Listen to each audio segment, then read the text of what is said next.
இப்போ வெல்லும் தமிழ் பெண்கள் அப்படின்னு சொல்லி ஒரு நிகழ்ச்சி ஒண்ணு நடத்திருக்காங்க. பெண்களின் வாழ்வாதாரத்தை அழிச்சிட்டு பெண்களோட மானத்தை நடு தெருவுல சந்தி சிரிக்க வச்சுட்டு என்னையா பெண்கள் உரிமை தொகை பேசுறீங்க கேக்குறேன். அதுல வேற கலைஞர் மகளிர் உரிமை தொகையா? ஏன் கலைஞர் வீட்டு சொத்துலயே குடுக்குறீங்க சொல்லுங்க. பெண்கள் அடிக்கப்பட்டு போலீசாரால அடிக்கப்பட்டு தரன்னு இழுக்கப்பட்டு அரெஸ்ட் பண்ணப்படுறாங்க. எதுக்காக? அவங்க என்ன டெரரிஸ்டா? என்ன தப்பு பண்ணாங்கன்ற? அவங்க என்ன டெரரிஸ்டா? தீவிரவாதிகளா? எங்க ஓட்டு பிச்சையில நீங்க எங்க உட்கார்ந்துருக்கீங்க. உட்கார்ந்துருக்க ஸ்டாலின் அவர்களே நோட் த பாயிண்ட். 1000 ரூபாய் அப்படின்றது தொகை உயர்த்தப்படும். ஆட்சியை முடிய போகுது, ஒன்னியே மக்கள் மூட்டை கட்டி அனுப்ப போறாங்க.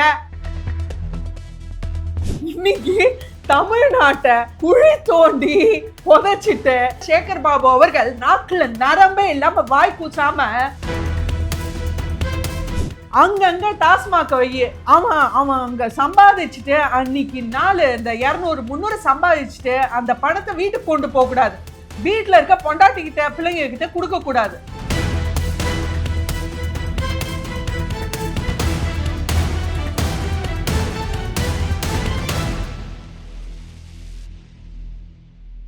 ஹாப்பியா, ஹெல்தியா, ஜாலியா ஒரு லைஃப்.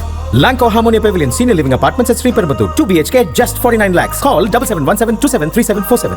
பேசு தமிழா பேசு நேயர்களுக்கு வணக்கம். இன்னைக்கு நம்ம கூட இருக்கக்கூடிய சிறப்பு விருந்தினர் யாரு அப்படின்னா பிஜேபியை சேர்ந்த பிரியாஸ்ரீ அவர்கள் தான் இணைஞ்சிருக்காங்க. அவங்க கூட தான் பேச போறோம். வணக்கம் மேம், எப்படி இருக்கீங்க மேம்? சூப்பரா இருக்கேன் மேம். நல்லா இருக்கீங்களா அக்ஷன்? நல்லா இருக்கேன் மேம். திமுக சார்பா பெண்களை கண்டுக்க மாட்டேன்றாங்க, பெண்களுக்கு எதுவுமே செய்ய மாட்டேன்றாங்க அப்படின்னு திமுகவை நிறைய குறை சொல்லுவீங்கல்ல. அதே திமுக இப்போ வெல்லும் தமிழ் பெண்கள் அப்படின்னு சொல்லி ஒரு நிகழ்ச்சி ஒன்று நடத்தியிருக்காங்க.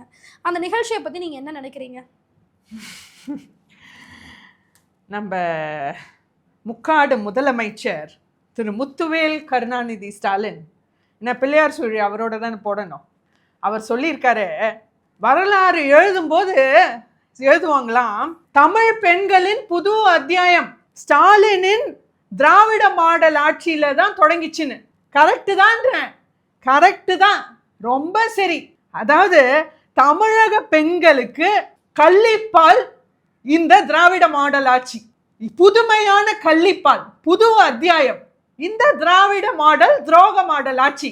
இதுல பெண்களின் உரிமை தொகை, பெண்களின் வாழ்வாதாரத்தை அழிச்சிட்டு பெண்களோட மானத்தை நடு தெருவுல சந்தி சிரிக்க வச்சுட்டு என்னையா பெண்கள் உரிமை தொகை பேசுறீங்க கேக்குறேன். அதுல வேற கலைஞர் மகளிர் உரிமை தொகையா? கலைஞர் வீட்டு சொத்துலயே குடுக்குறீங்க சொல்லுங்க. அது என்ன கலைஞர் மகளிர் உரிமை தொகை? பாருங்க, சான்ஸே இல்ல. சோ யாரு பேரு? அட்லீஸ்ட் துர்கா ஸ்டாலின் மகளிர் உரிமை தொகைன்னு வச்சிருந்தா கூட நான் ஒத்துருப்பேன். அது என்ன கலைஞர் மகளிர் உரிமை தொகை நான் கேக்குறேன். அடுத்து அதுல வேற அவர் சொல்றாரு, இது உதவி தொகை இல்லை. நான் 7ஆம் தேதி மே 2021 நான் பதவி ஏற்றப்போ முதல்வரா, அன்னைக்குதான் பெண்களோட அழிவே ஸ்டார்ட் ஆச்சுன்ற. இவர் 7ஆம் தேதி மே 2021 பதவி ஏற்றப்போ பெண்களின் அழிவே அங்கேதான் தொடங்கிச்சு. ஸோ அன்னைக்கே அவர் முடிவெடுத்துட்டாரா, பெண்களின் உதவி தொகை இல்ல உரிமை தொகைன்னு. நான் கேட்குறேன், இந்த பிச்சை காசு 1000 ரூபாய் தான் பெண்களின் உரிமை தொகைன்னு கேட்குறேன். இல்லை மேம், அந்த நிகழ்ச்சியில் அவரே சொல்லியிருப்பாரு, இது வெறும் ஆரம்பம் மட்டும்தான், இன்னும் கொஞ்ச நாள் அடுத்தடுத்த ஆட்சியெல்லாம் வரும்பொழுது 1000 ரூபாய் அப்படின்றது தொகை உயர்த்தப்படும் அப்படின்னு சொல்லியிருக்காரே மேடம். ஆட்சியை முடிய போகுது, ஒன்னியே மக்கள் மூட்டை கட்டி அனுப்ப போறாங்க. இதுதான் ஆரம்பமா? கரெக்டு தான்.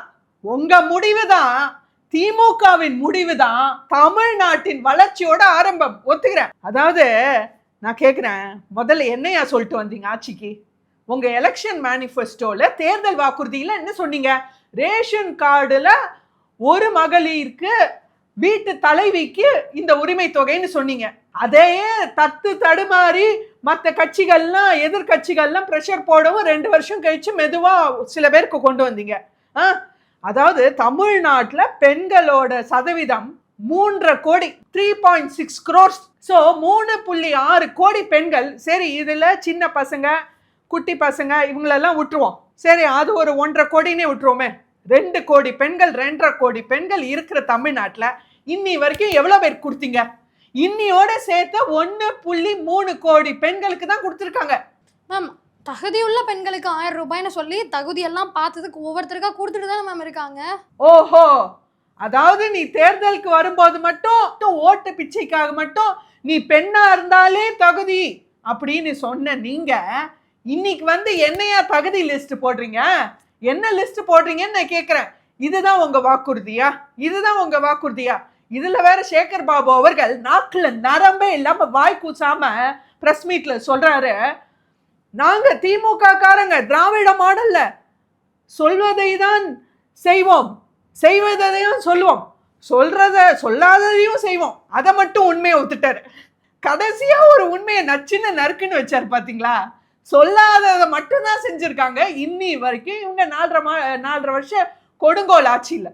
சொல்லாத நலத்திட்டங்கள் நிறைய பண்ணியிருக்காங்கல்ல மேம். இன்னைக்கு தமிழ்நாட்டை குழி தோண்டி புதைச்சிட்டு இதுல வேற, அதாவது இன்னைக்கு ஒரு தமிழனின் திண்டாட்டம் திமுகவின் கொண்டாட்டம். ஸோ ஒரு விஷயத்தையும் ஒரு கொண்டாட்ட விழாவா நடத்திட்டு இதுல மூவி ஸ்டார்ஸ் எல்லாம் கூட்டுறது கிளாமருக்கு. சத்யராஜ் அவர்கள் இன்னைக்கு பேசுறாரு, அந்த விழால பேசுறாரு, இன்னைக்கு இந்த கண்கொள்ளா காட்சிய அண்ணா அவர்கள் பெரியார் அவர்கள் பார்க்க இல்லையேன்னு வருத்தமா இருக்கான். இன்னைக்கு சத்யராஜ் அவர்களே, இன்னைக்கு அண்ணா அவர்களும் பெரியார் அவர்களும் இருந்திருந்தாங்கன்னா உங்க முடி பத்திரம், ஜாகிரதை. தமிழ் பெண்கள்னா ஒத்த பெண்ணு. இன்னைக்கு நான் கேட்குறேன், எந்த அப்பன் தன் பொண்ணை காலேஜுக்கு அனுப்புவான்? எந்த அப்பன் தன் பொண்ணை தைரியமா வேலைக்கு அனுப்புவான்னு நான் கேட்குறேன். தினம் பாலியல் வன்கொடுமை இஷ்யூ, தினம் அவ்வளோ பிரச்சனைகள். அன்னைக்கு வைகோ அவர் தவறி வைகோ அவர் பேசிட்டார் ஒரு பிரஸ் மீட்ல. எனக்கு கேவலமா இருக்கு. இன்னைக்கு ஸ்கூல்ல படிக்கிற பெண் பிள்ளைங்க கூட மது போதைக்கும் போதை பொருட்களுக்கும் அடிமையா இருக்குன்னு. ஏயா எந்த அப்பையும் அந்த பெண்ணை வீட்டை விட்டு வெளில விடுவான்? நான் கேட்கிறேன், இதுதான் மகளிரின் உரிமையா? இதுதான் மகளிரின் உரிமையான்னு கேட்கிறேன். அவங்களுக்குன்னு தனக்குன்னு ஒழுங்கா இருக்கணுன்ற சுய ஒழுக்கன்றது அவசியம் இல்லை மேம். இதுக்கும் தமிழக அரசு தான் காரணம்னா எப்படி? தமிழக அரசாங்கமா மது வாங்கி மாணவிகளுக்கு கொடுக்குறாங்க. தெருக்கு தெரு ஒன்று யாரையா டாஸ்மாக் ஓபன் பண்ண சொன்னா?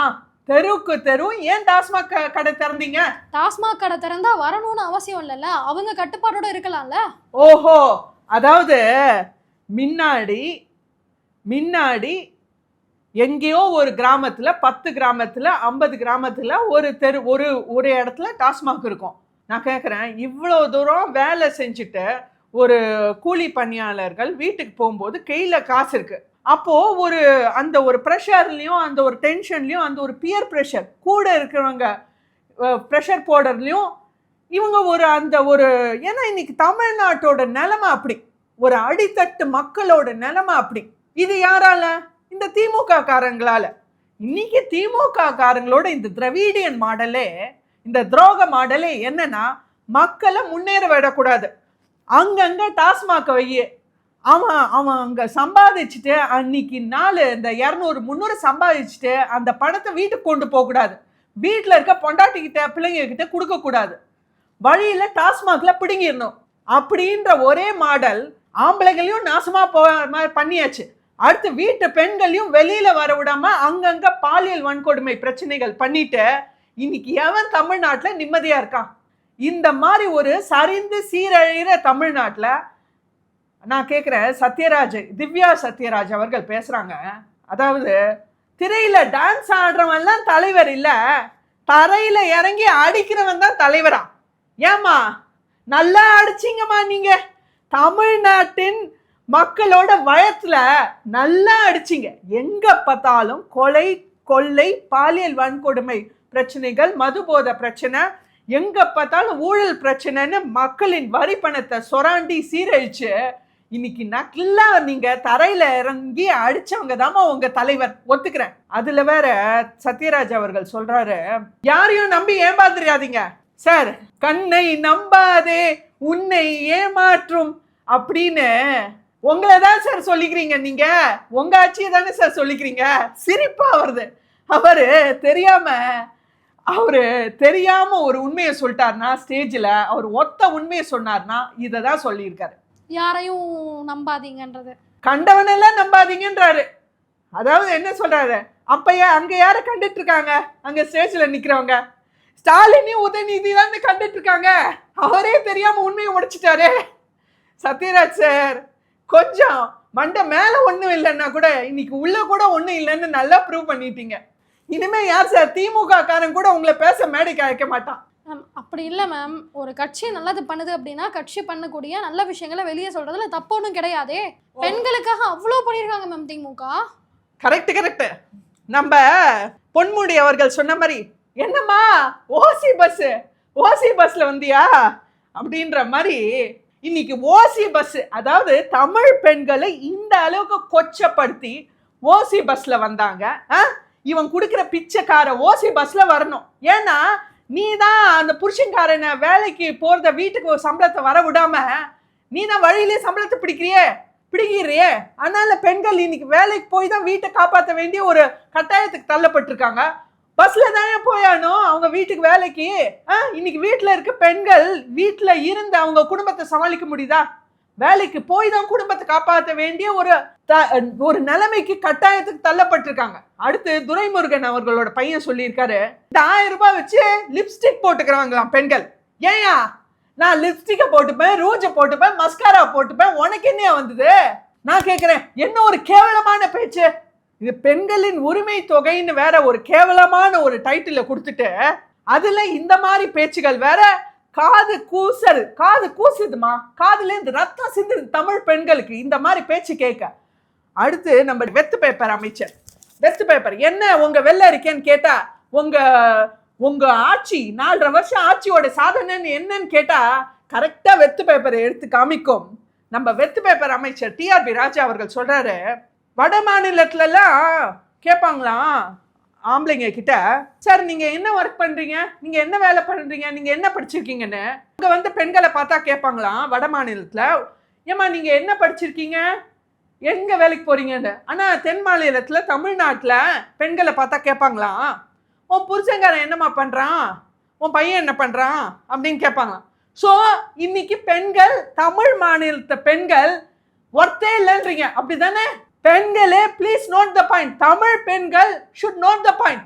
இன்னைக்கு திமுக கார தமிழ் பெண்ணை ஒரு சந்தை சிரிக்க வச்சு நடு தெரு வச்சு நீ வர்த்தே இல்லைன்னு தலையில குட்டும் இந்த திமுகக்கு ஒத்த தமிழச்சி கூட ஓட் போடக்கூடாதுன்ற. இன்னைக்கு ஒத்த தமிழச்சி ஓட்டு கூட திமுக காரனுக்கு வராது. அவங்க வந்து 1000 ரூபாய் கொடுத்தது கேவலமா பேசுறாங்கன்றீங்க, ஃப்ரீ பஸ் கொடுத்தது ஓசி பஸ்ன்னு சொல்றாங்கன்றீங்க. எத்தனையோ மாநிலங்கள்ல இது கூட கிடைக்கல. அவங்க கொடுத்த ஒரு விஷயத்த சொல்றதுல என்ன தப்புன்னு நான் கேட்கிறேன்.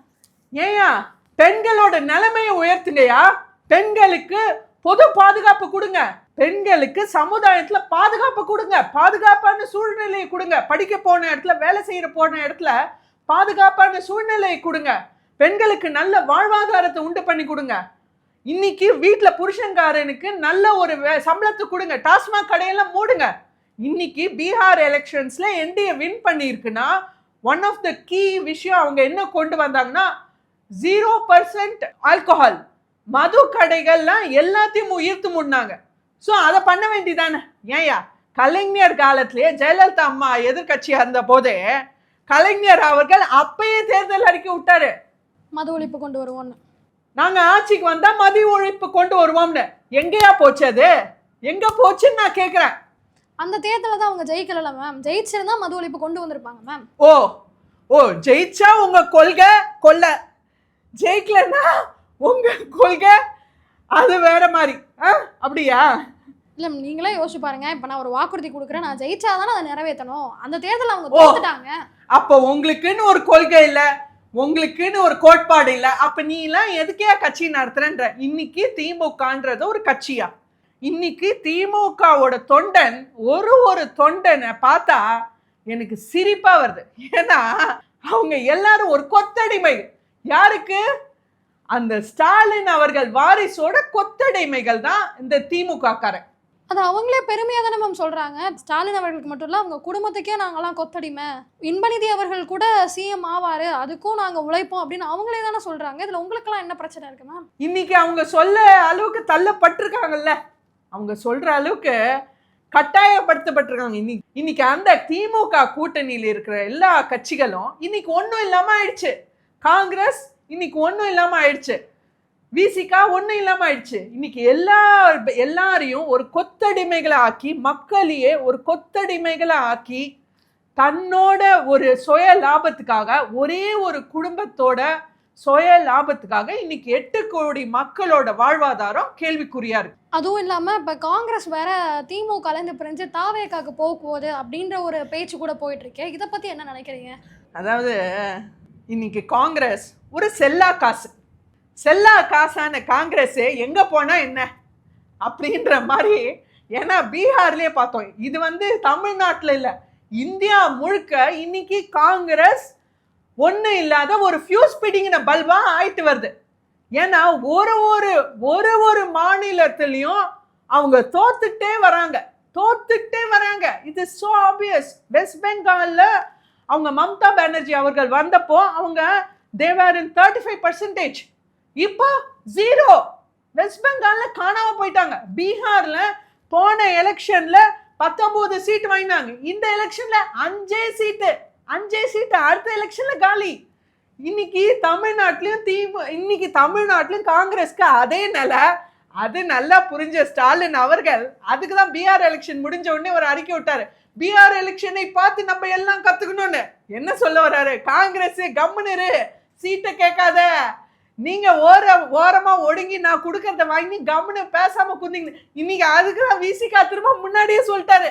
ஸோ இன்னைக்கு செல்வ பெருந்தை அவர்கள் தாவேகாக்கு தாவ நினைச்சாலும் அதெல்லாம் வெறும் கேம்.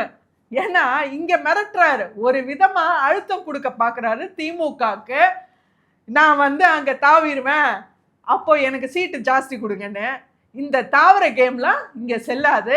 ஸ்டாலின் அவர்கள் ஒரு படி மேலேயே யோசிப்பாரு. இப்போ திமுக வந்து வெல்லும் தமிழ் பெண்கள் அப்படின்னு ஒரு நிகழ்ச்சி நடத்தினாங்களா மேம், அதை எதிர்த்து அதிமுக வேதனையில் தமிழ் பெண்கள் அப்படின்னு ஒரு ஹேஷ்டேக்கை ட்ரெண்ட் பண்ணிட்டு வராங்களே, இதை பத்தி என்ன நினைக்கிறீங்க? இங்க தூய்மை பணியாளர்கள் பாருங்க, ஒரு பக்கம் மக்களோட திண்டாட்டம், திமுகவின் கொண்டாட்டம். ஒரு பக்கம் தூய்மை பணியாளர்கள் பெண்கள் அடிக்கப்பட்டு போலீசாரால அடிக்கப்பட்டு தரன்னு இழுக்கப்பட்டு அரெஸ்ட் பண்ணப்படுறாங்க. எதுக்காக? அவங்க என்ன டெரரிஸ்டா? என்ன தப்பு பண்ணாங்கன்ற? அவங்க என்ன டெரரிஸ்டா, தீவிரவாதிகளா? ஏதாவது சமூக விரோதம் ஏதாவது செயல் பண்ணாங்களா? இல்ல மேம், பெர்மிஷன் வாங்காம அந்த இடத்துல ஒரு போராட்டத்துல ஈடுபட்டிருக்காங்க. எதுவும் தவறா நடந்துடக்கூடாது, அசம்பாவிதம் எதுவும் ஏற்பட்டக்கூடாது அப்படின்ற ஒரு காரணத்தினால முயற்சி பண்ணிருப்பாங்க. ஓ, நீங்க பர்மிஷன் வாங்காம mister Stalin, mister elected chief minister, எங்க ஓட்டு பிச்சையில நீங்க எங்க உட்கார்ந்துருக்கீங்க. ஸ்டாலின் அவர்களே நோட் த பாயிண்ட். பர்மிஷன் வாங்காம எங்க வாழ்வாதாரத்தை நீங்க எடுப்பீங்க. உங்க பர்மிஷன் வாங்கிட்டு நாங்க அந்த வாழ்வாதாரத்தை கேட்க வந்து ரோட்ல உட்காரணுமாயா? நான் ரோட்ல வந்து உட்காந்து போராட்டம் பண்றதுக்கு ஒரு நாள் தானே. ஏன் என் வாழ்வாதாரத்தை பறிச்ச? ஏன் நடுத்தருக்கு வர வச்ச? இன்னைக்கு பெண்களை நடுத்தருக்கு அதாவது குடும்பத்தின் குத்து விளக்கா இருக்கிற ஒரு பெண்களை, தமிழ் கலாச்சாரத்துல பெண்களை வந்து குடும்பத்தின் குத்து விளக்கா பார்க்குற இந்த கலாச்சாரத்துல தமிழ் மக்களின் வாழ்வாதாரத்தை, தமிழ் மண்ணை, தமிழ் மக்களை, தமிழ் பெண்ணின் குத்து விளக்கா இருக்க தமிழ் பெண்ணின் மானத்தை, வாழ்வாதாரத்தை சந்தி சிரிக்க வச்சு நடு தெருவில் வந்த இந்த திமுக ஆட்சிக்கு ஒத்த தமிழ் பெண்ணின் ஓட்டு கூட கிடையாது 2026. ஆனா 2026 தேர்தலில் திமுக தான் ஜெயிப்பாங்க, எல்லாருமே அதுக்கு உறுதுணையா இருக்காங்க அப்படின்ற ஒரு கருத்து திமுக வைக்கிறதுலையும் பார்க்க முடியுதே. அந்த அவ்வளோ தில் இருந்தா நான் கேட்குறேன், ஒத்த கேள்வி கேட்குறேன்.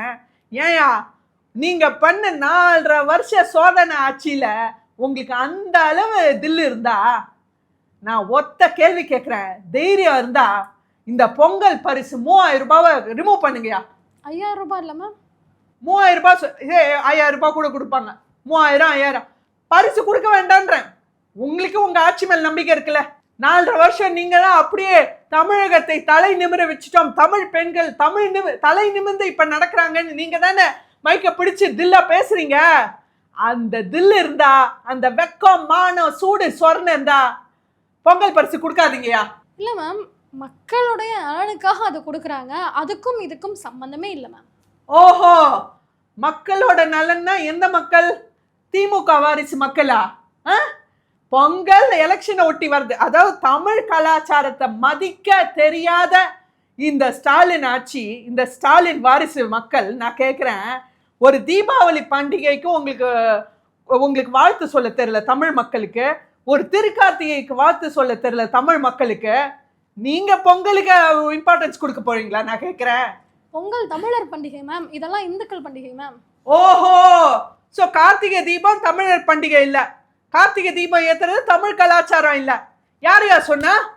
சங்க இலக்கியத்துல இருக்கு கார்த்திகை தீபம் பத்தி. ஸோ இன்னைக்கு பொங்கல் வெறும் எலெக்ஷனை ஒட்டியே வர்றதுனால அந்த வெறும் ஒரு பிச்சை ஓட்டுக்காக போடுற பிச்சை காசு இந்த 3000 5000 அதை எடுக்க சொல்லுங்க.